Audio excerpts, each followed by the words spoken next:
it's Elisa here and I'm back with another video. I know you missed me. Yeah, who wouldn't miss me? Anyway, before we get into this video, I just want to point out something so that nobody attacks me or anybody says jump scare.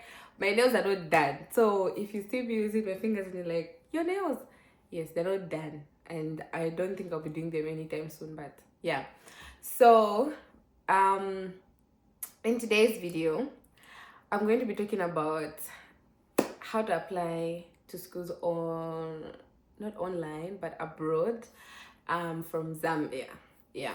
So the reason I'm doing this video, or the reason I made this video, is because I had a lot of people, not a few, there were a lot. I was actually surprised because I thought, anyway, I put up a poll for people to send me anonymous messages, and then I'm thinking people will be pouring out their hearts and whatnot, but I got a lot of questions concerning how to apply to schools abroad and stuff like that, yada yada. So I was like, okay, fine, I know I don't do this on my YouTube, but I'm going to make a video because I think it's easier to trust someone who's like close to home or someone you know than just anybody on YouTube telling you what to do and what not to do. You get what I mean? Yeah, more like the way companies use influencers. Like, you follow a particular influencer, so you're probably going to listen to them to get a certain product. That's what I'm doing right now. Yeah, so let's get into this video. Yeah, when you're applying to schools abroad, you have to know that their grading system, first things first, is not the same as the grading system in Zambia. So you really need to like prove to these people that you're worth going to their school or coming to their country. That's like under the visa process. But like the school part, you have to really show that, okay, I can come to this school and whatnot, right? So the application processes I'm going to be telling you about, this one particularly is for Canada, but I used some of the things I used for Canada are the same I used for Australia. Yeah, if you are a keen follower, you know I was supposed to go to a school in Australia, but then something happened and I didn't go. I came to Canada, right? So yeah, any questions you may have after this video, at the end of this video, just comment in the comment section and I will make sure to reply. I don't want to have to do another video like this. So yes, so first step is to have your statement of results. Your statement of results, as much as the grading system is not the same, you must have something to at least show. Get. So you have to have a statement of results. That's one. And then you should have also done the English exam. That's the IELTS exam. It's called, what am I saying? The acronym the acronym is International English Language Testing System, right? So wait, acronym is IELTS. Then you know what it stands for, yes, is International English Language Testing System, right? So in this test, you have the reading test, speaking test, and writing. There's also the listening test. Yes, that's the one I left out when I was writing my notes and whatnot. So there's reading, writing, speaking, and listening, right? And then if you're in Zambia, specifically Lusaka, you go to British Council. British Council is, I think, behind Mulungushi Conference Center along Katimamlilo Road. Yeah, but if you're not sure, if you're not clear about this, just comment. Everything you're not clear about, comments. Yeah, so that's where you write your exam. This exam costs 6,000 kwacha last time I checked. But again, this is dependent on the kind of exam that you want to take. Is it the general one? Is it the one to go to the UK? Is it the one, like, they're different. So it's dependent on where you're going. I don't think I remember how much I paid, but it was around 5,000 and 6,000. Yeah, I'm not sure. I can't really remember how much I paid, but between the two, yes. So when you write this exam, right, the average score for most schools, the average score is 6. Like you have to get 6, like that. How, what do I mean? Like the least grade you can get should be 6, right? It's out of 9, so the least you can get is 6. So you can get 6, 6.5, 7, 7.5, so like anything between, yeah, but you can't go below 6. If you go below 6, you have to take the test again, right? And then to those maybe wondering like, oh, okay, if I'm going to apply to one school, do I need to do the exam again for another school? No. When you write the English test, right, and you pass, yes, and you pass, you have to, the thing, it lasts for like 2 years after the day you write your exam. So when you write the English test, you can apply to different schools with the same results for at least 2 years. After that, you have to take the test again. Even if you passed, even if what, you have to take the test again, right? Yeah. So enough with that. And then you apply now to the school. You check what program you want to do, is the school providing it, all of that stuff. I think everyone knows how to apply to a school, right? But that's what you need, your statement of results and the English results. So you apply, and then you wait for the school to you wait for the school to give you feedback if you're accepted, or if they need more information and stuff like that. You wait. If they accept you with just that, that's fine. And then we come to the visa process. I think this part is what's like a bit complicated, because there's so many things that are needed. Like, hey, there's so many things that are needed, especially if you're not on scholarship. Like if you're on, I'm on self-sponsorship, right? Meaning my parents are paying for my being here in Canada, like literally everything, school, everything. They need a lot of information, like a lot. So let's jump into that, right? So visa application to Canada. So first things first, you need your letter of acceptance from the school. So when the school accepts you and whatnot, they send you an offer letter, right? In that offer letter, they're going to tell you how much is required for tuition, what you're paying for, how long you're going to be there, like basically everything that has to do with the school. They're going to, so that letter, you need it for your visa application, right? And then you also need your tuition receipt for your visa application. So at the time that you're applying for a visa, you should have already paid for tuition to that school, the school that you're going to, or the school that has accepted you. You should have already paid, because they will need the receipts, right? So letter of acceptance, receipt, tuition receipt, right? That's 1. 2, 3, you need a copy of your passport. I have come to learn that a lot of people in Zambia, let me say Lusaka because I live in Lusaka in Zambia. So a lot of people in Lusaka don't have passports. You guys, opportunities just come like, what happens when you don't have a passport? Like, I failed to wrap my head around it. I don't know if it's because I'm foreign, but I just think you should have a passport. I remember one time, this is outside the topic, right? One time, my sister at her church, my older sister at her church, they were traveling to, I think, Malaysia. Yeah, I think it was a certain tour. I don't know. Her church in Lusaka is like a branch, and then I think their HQ is in a different country. But then they were all going to meet in Malaysia, if I'm not mistaken. I think that's what was going to happen. Guys, people remained, and the reason they remained is not that they didn't want to go, but they didn't have passports. Imagine a trip to Malaysia, all costs, like everything paid for. You just need your passport. You remain because you don't have a passport. Another trip came. I think before the Malaysia trip, there was a trip to go to, I don't know if it's Malawi or Namibia. Still, some people remained because they didn't have passports. And then the Malaysia one came, and still people like, I was shocked. I was like, what do you mean you don't? What? Anyway, back to our video. So yeah, you need a copy of your passport.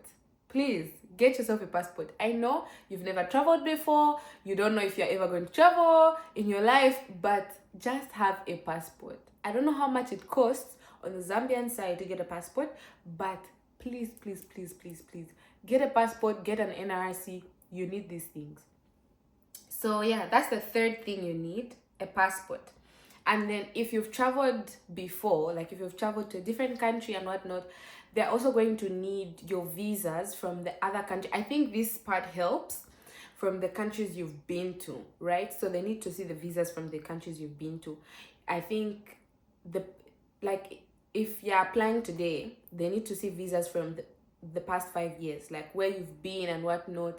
All of those things help, because they now show that, okay, so we can actually let this person into the country. You're not just a mule or something, drugs and stuff. Yeah. So fifth thing you need is a financial consent from your parents. And this has to do with people who are on self-sponsorship. If you are on sponsorship, you need a financial consent from your parents. So this basically is like a letter, right? Your parents write a letter saying they are the ones who are going to pay for everything while you are in that country. So like for me, my father, I wrote the letter, he just signed it. He just read and signed. Yeah, I wrote the letter, he read it, he signed, and done. So basically, they have to write a letter, and then in that letter, they have to say that they're the ones who are going to be paying for your tuition, your rent, your whatever thing needs payment, they're the ones who are going to be paying for it, and then they have to sign, right? So that's the fifth thing you need. It can come from both your parents, or it can come from one parent.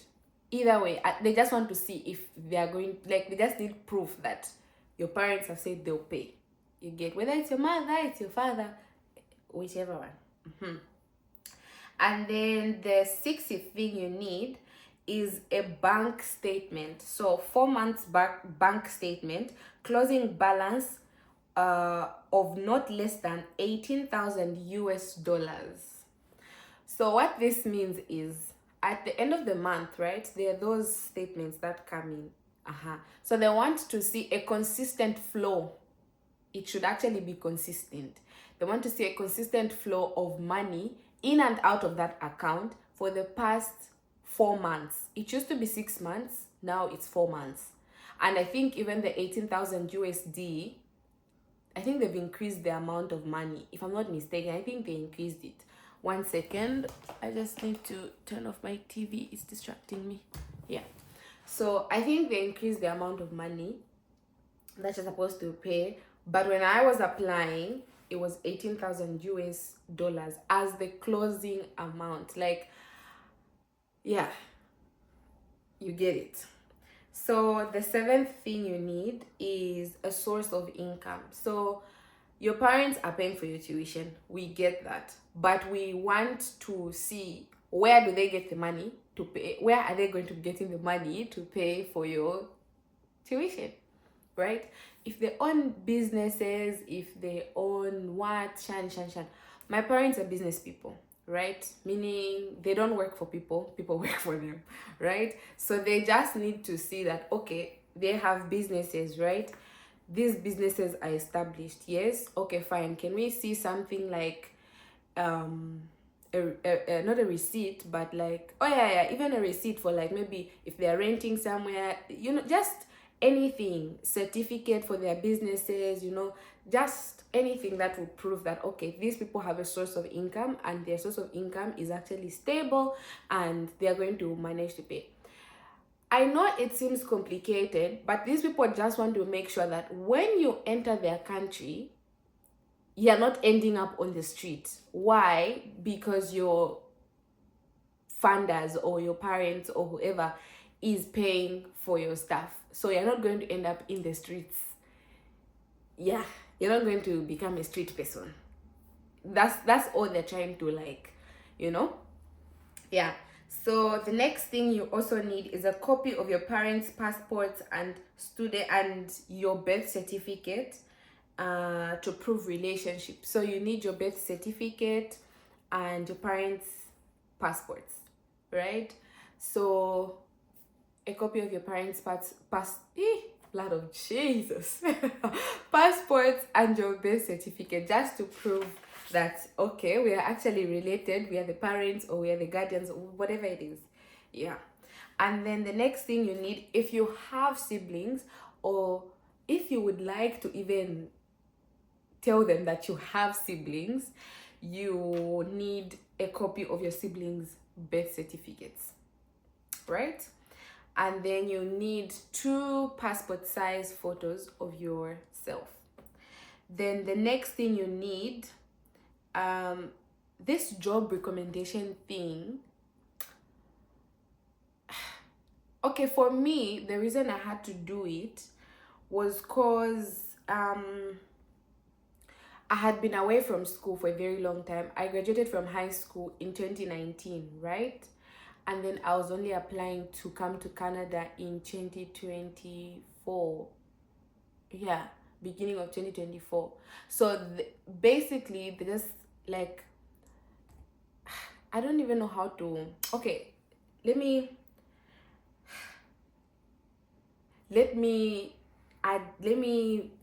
join the points with this other point later on, because it comes later, right?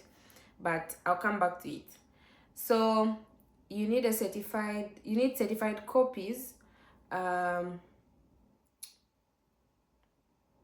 need certified academic copies from year 10 to 12. So basically, they want to see your report cards and whatnot from grade 10. So grade 10, term 1, term 2, term 3, we have that in Zambia. Term 1, term 2, term 3. Term 1, term 2, term 3. Term 1, term 2, term 3. Then final exam, right? That's 10 to 12. Grade 10 to 12, they want to see your report cards. They want to see how you've been doing,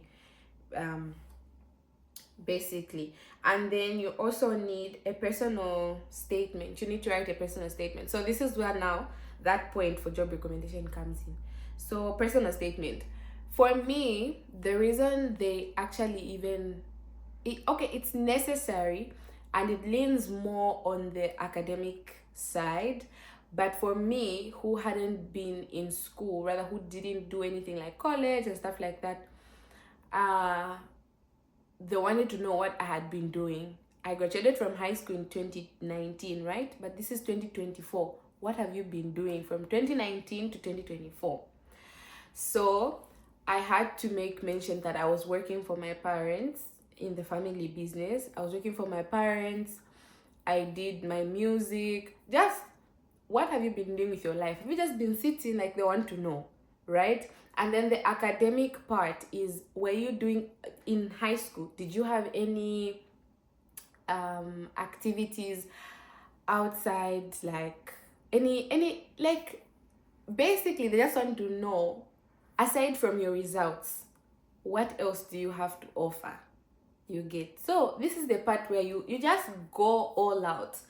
And this personal statement should consist of, like, your introduction, tell them who you are. We've all written a composition, whatever. Tell them who you are, your age, where you live, stuff like that. Why do you want to come to Canada? So you tell them why you want to come to Canada. You say it's for school. Hey, school, and then what? Like, just go all out, express yourself, like, explain, convince, in short, convince these people that you need to be in Canada and they should allow you to be in Canada. Number 3, why have you chosen a particular school? Why have you chosen that particular school? Like, for me, why did you choose to go to this school? Why do you want this school? There's so many schools in Canada. Why this one? Right? The 4th thing is, why have why have you chosen a particular course of study, and how does it link to your future career? Why have you chosen it? Like, why? And then write a bit about how you will sponsor your studies, future to return, and then explanation for any extraordinary issues, if any. So in here, just say whatever. If you did a short course after high school, add it in there. If you did what, add anything that's convincing to let these people into their country, do it. And then if you did short courses and whatnot, and you even had maybe awards, you had a certificate, attach copies, photocopy. Yes, it's photocopy. It's what? Yeah, like print out your certificates, your whatever, all of those things. Attach them. You need to convince them, right? And then after that, when you send all of this, you can send together with your medical results, or you can wait until they request for them. But I would advise to just send everything at once. It helps the process faster. Like it helps it. Like it shortens it makes, you get what I mean. Yeah. That's what I mean. So they're gonna ask you to do your medicals, and then for Canada, you go to, I think even the Canada, the UK, and Australia. You go to CorpMed. It's in town, just after Kawe roundabout. Not going to Great North Road, but going to Cairo Road.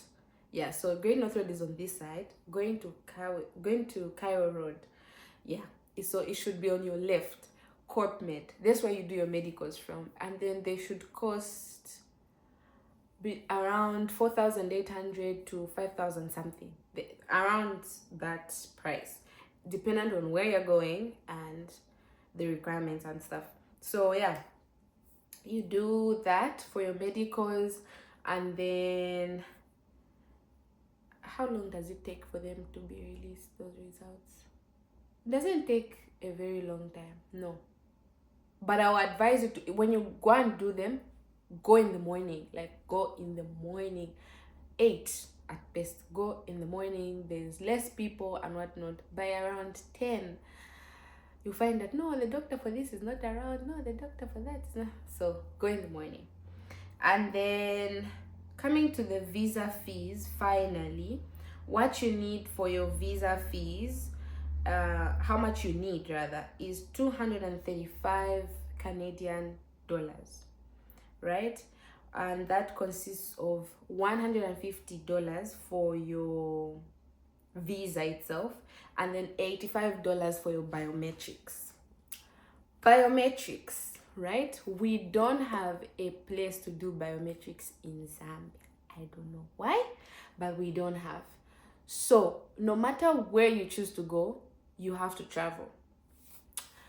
You have South Africa, Tanzania, Zimbabwe, and no, that's all. South Africa, Zimbabwe, and Tanzania. South Africa, Zimbabwe, Tanzania. Yes, as your options. So you can go to either of these places to do your biometrics. When you go to do your biometrics, for me, I went to South Africa, and what happened? So basically, you go there, take your passport with you, take any necessary documents with you. I'm not sure I handed in anything other than my passport.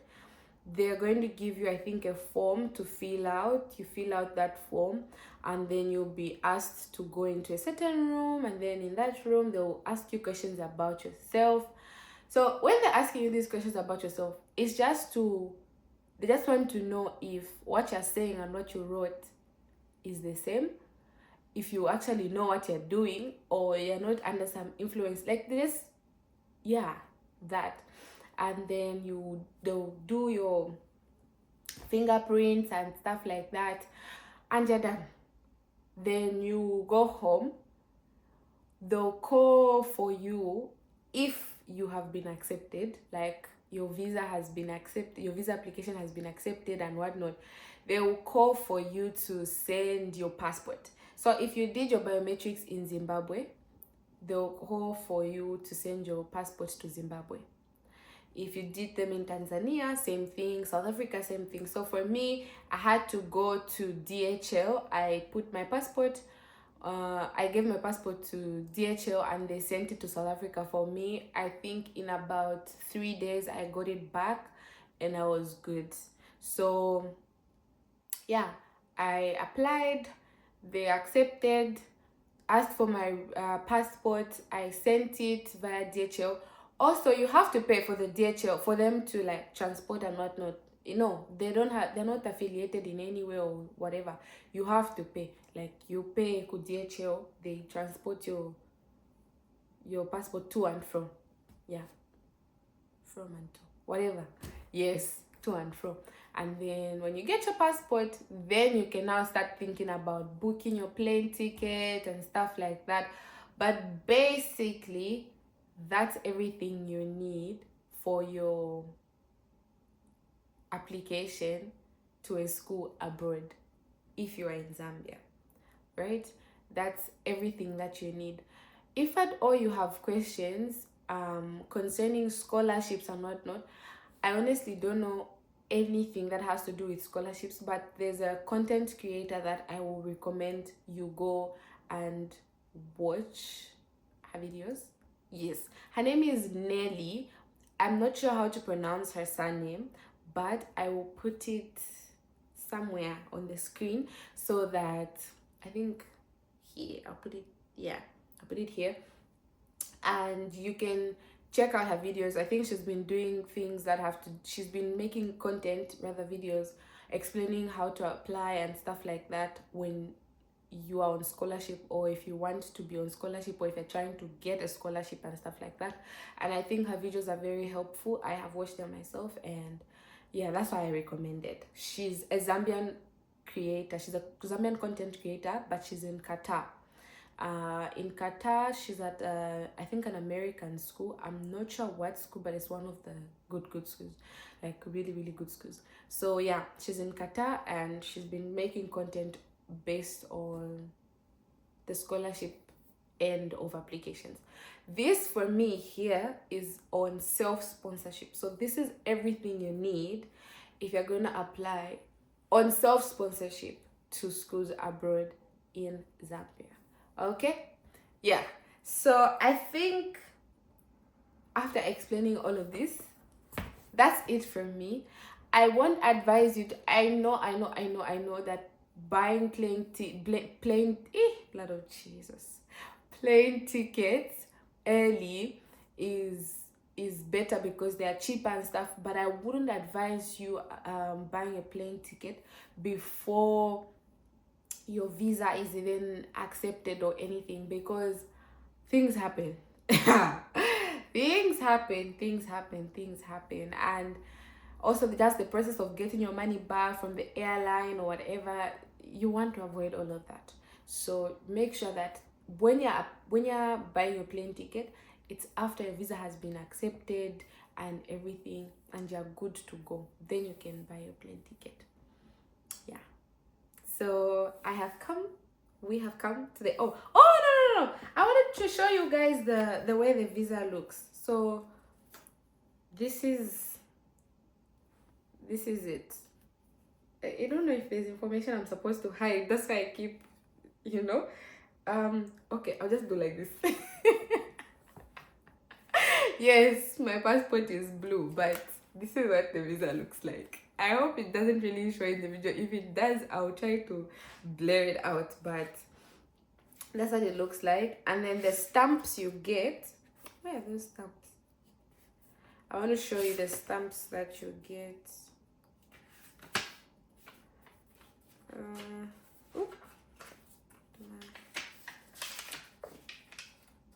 I can't see the stamps, but there are some stamps that, yeah, I can't see them, but yeah, there's some stamps, and then there's your visa, and You are good. It's good.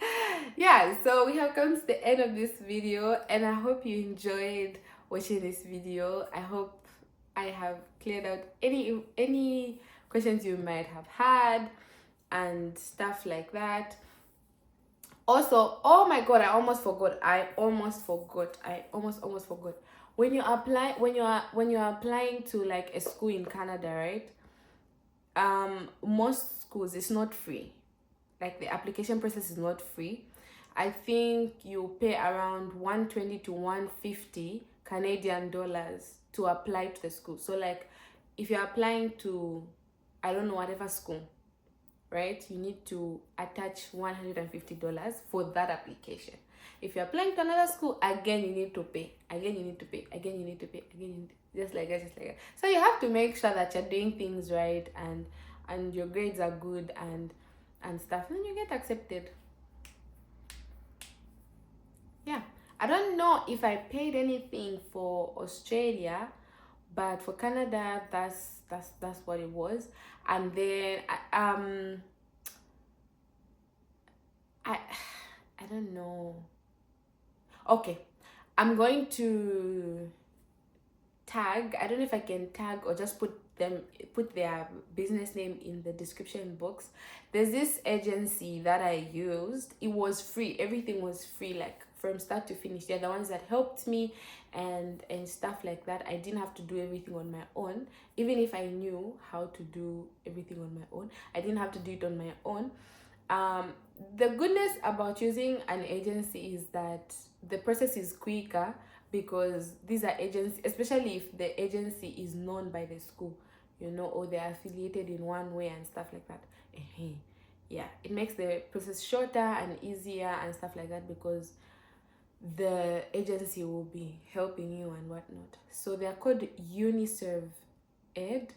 Yeah, I'll put them in the description box, and then yeah, so that's basically everything that you need to know about applying to schools abroad. So if you enjoyed this video, please give it a thumbs up, share, like, and subscribe. See you next time. Bye.